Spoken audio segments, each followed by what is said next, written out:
Assalamualaikum warahmatullahi wabarakatuh. Perkenalkan, nama saya Fazal Azriel Amir.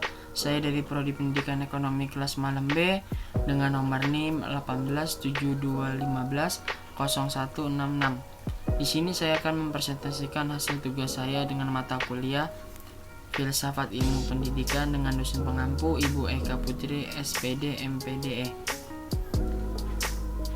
Untuk mempersingkat waktu, mari saja kita langsung masuk ke materi. 1. Jelaskan makna dari pemikiran aliran filsafat pendidikan idealisme, materialisme, dan realisme. 1. Pendidikan idealisme adalah berpandangan bahwa pengetahuan sebenarnya sudah berada dalam jiwa mindset kita, tetapi membutuhkan usaha untuk dibawa pada tingkat kesadaran kita melalui suatu proses yang disebut dengan introspeksi. Tujuan pendidikan adalah untuk membantu perkembangan pikiran dan diri pribadi siswa.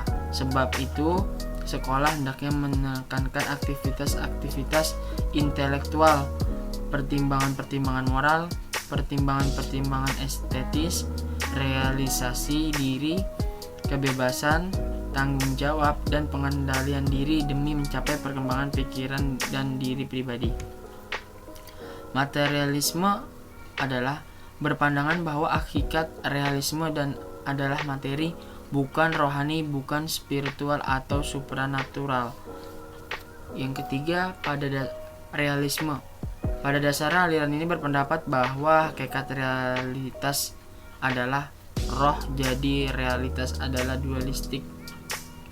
Ada 3 golongan realisme, yaitu realisme humanistik, realisme sosial, dan realisme yang bersifat ilmiah. Realisme humanistik menghendaki pemberian pengetahuan yang luas, ketajaman pengalaman berpikir, dan melatih ingatan.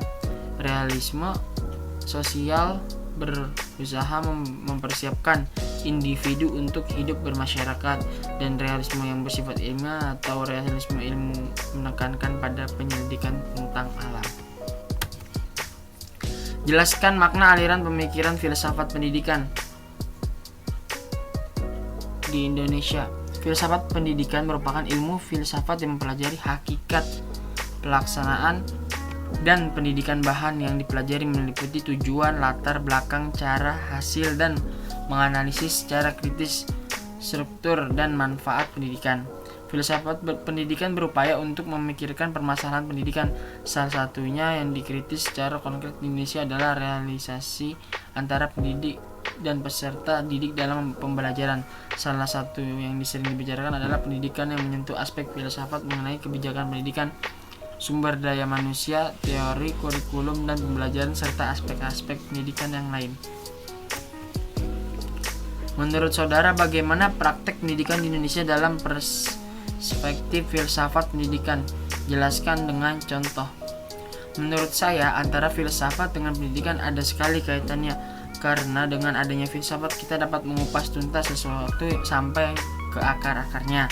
Dengan kaitannya pendidikan, kita dapat membangun citra manusia dalam pengetahuan apapun, khususnya dalam materi dan teori ilmu pendidikan.